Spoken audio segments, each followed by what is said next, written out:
Alright, dito na tayo mga ka-wild sa pagkagawa ng bahay nila Luntin. Samahan nyo po kami. Gagawa tayo ng butterboard mga ka-wild. Saka ngayon dito, baka makapagpundasyon na rin tayo.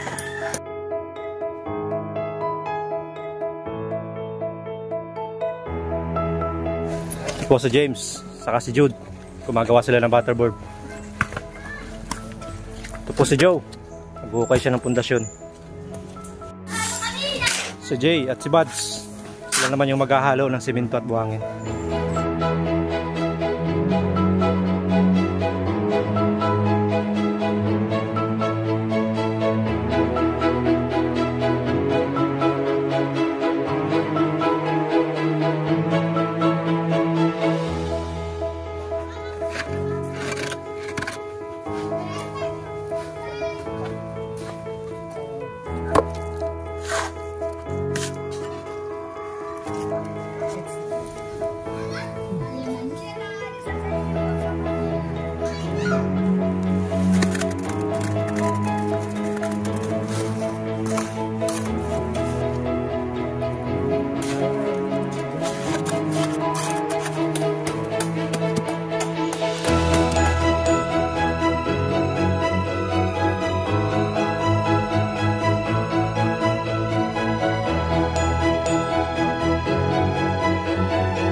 Yun lang, bumagsak yung malakas na ulan mga ka-wild.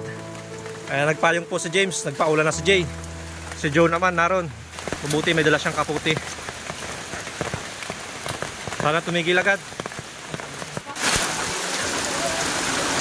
Patuloy lang kami mga ka-wild kahit umulan.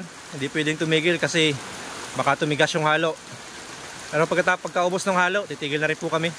Mahirap na, baka magkasakit po tayo.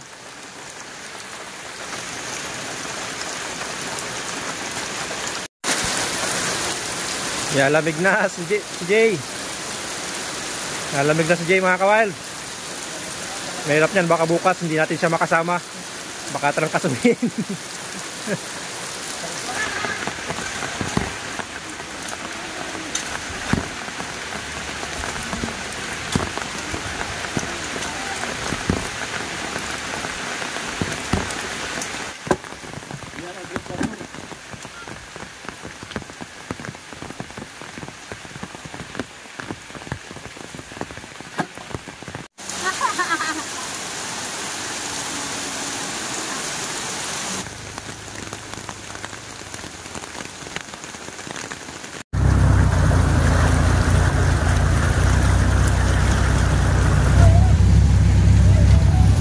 Mga ka-wild, nabot tayo ng baha. I did see the full moon out last night, but it was missing something, oh. Or was it just me looking for something to blame for the weakness in my soul with which I came? So they said relax, let the pill dissolve and leave all your aches and pains. And so I tried to stay right there inside the current. Oh, but the wind picked up and swept me clean away. Now I'm a skeleton, skeleton in the deep end.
seen a lot of change, been through a lot of pain.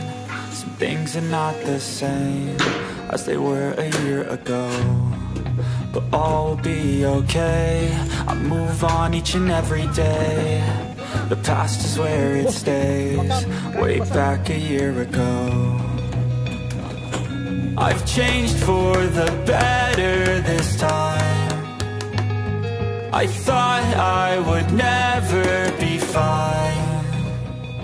I strive just to say I'm alright, and for the first time in a long time I'm alright.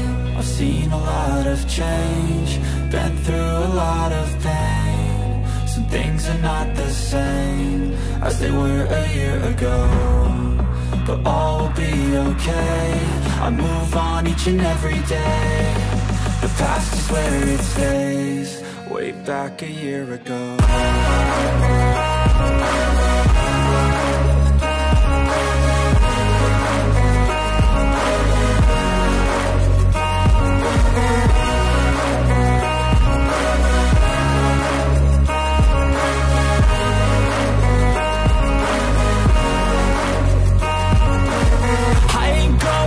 I'm not falling, I'll push all my chips and call all in. I'll bet on myself, you keep stalling. I hate and it's calling. I'll keep my head up high through the downs and lows, and we're all going life. Still nobody knows, but I'ma choose what's right and take what comes and goes. And ain't no one in life holding me back no more.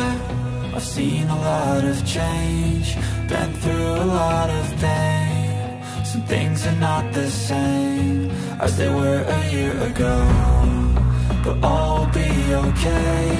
I move on each and every day. The past is where it stays, way back a year ago.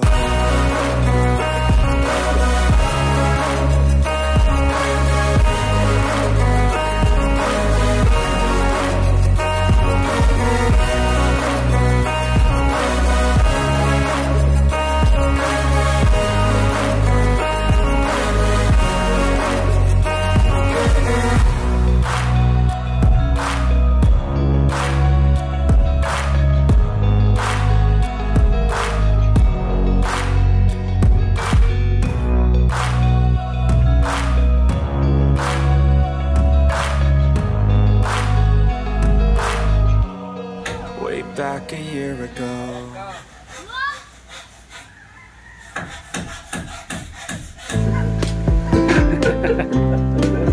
Sa wawawin.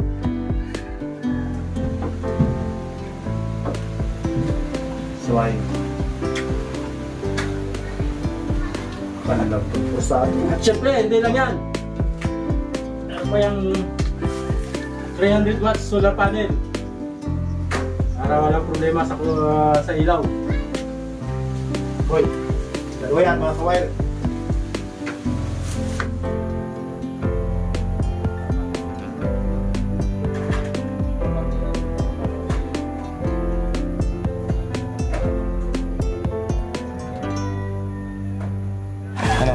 So sila mga kawad, naghihintay na. Alam na nila ngayon. Ate, halika po. Tapos na yung bahay. Parang kailan pa kayo naghihintay. Opo. Halika. Halika. Excited na si Baby Lonchil ha. Talagang nagpagupit pati ng ano ha. Ayan. Sige. Tingnan na natin yung bahay nyo.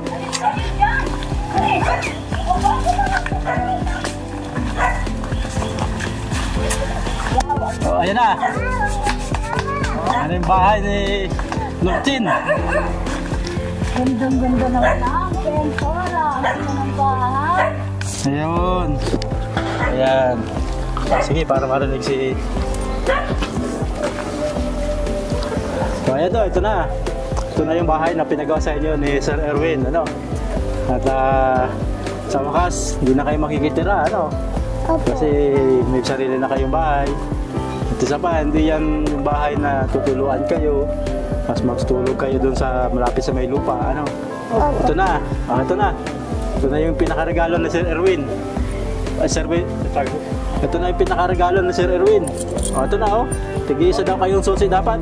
Wow. Tatlong susi. ganda. Pero hawakan mo muna. Sige, buksan na natin. Sige na po. Buksan Ayan. na. Ganda. Ah, ito na. Ito na, ito na. Yan. Okay. Tuloy na. Wow, gandang ganda. Ayan. Wow, ganda naman po. Ayan, may upuan. Oh, may At syempre, na. Siyempre, ito. Ito. Pinutin mo to. Pinutin mo to. Ganda. Yun! Okay. Liwanag. May Ah, diba? lamisa pa. May misa pa. Yeah, Buksan natin yung ganda. bintana at ano. Yan. Ang ganda ng bintana. Yun. Okay. Wow. Tulugan. Wow, gandang ganda. Oh, ilaw. Tuwan-tuwa si Bibi. Oh. Ganda. Ayan. Ah, di ba? May unang pa ikaw. May unan pa, oh. Ikaw na Bibi. Ayan. Pag matutulog na kayo, papatayin nyo lang to. Opo. Oh. Wow, ganda Oh. ng pagkaan ng laro. Hmm. Ganda, liwanag. May unan pa.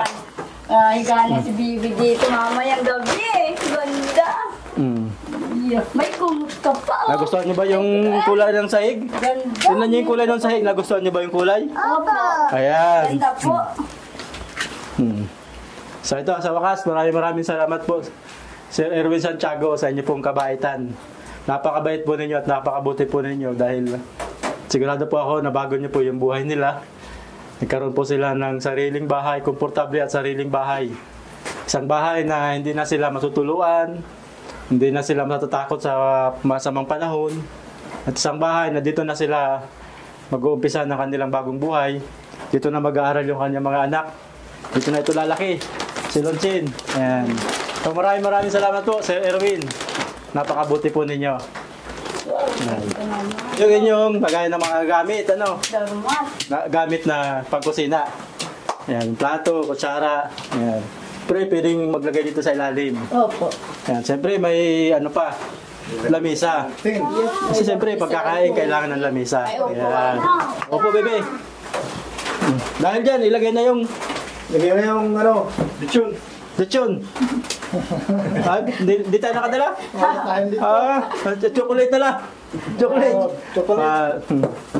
Maraming salamat Oh. po sa lamisa. Ayan. May bangko pa. Lamisa. Ganda. May bangko pa pati na ano. Oh, Yan bigyan ng chocolate si. May kusina. Saan na yung makalaro mo at bigyan mo ng chocolate? May chocolate pa, oh. Ayan. Dami naman po. Ayan. Maraming salamat po. Kung di dahil lang po sa inyo, hindi po kayo magkakabayan ng ganito pong kaganda. At sana rin po marami pa po kayong matulungan, maliban pa po sa amin. Sana rin po mababa po ang inyong buhay. Sana po marami pa pong dumating na biyaya po sa inyo. Tinupad na rin po ang pangarap ko po na magkabahay po kami ng ganito po kaganda na bahay. Kundi dahil po talaga sa inyo, di po talaga kayo magkakabahay ng ganito pong kaganda. Ayan. Maraming salamat po talaga. Thank you po.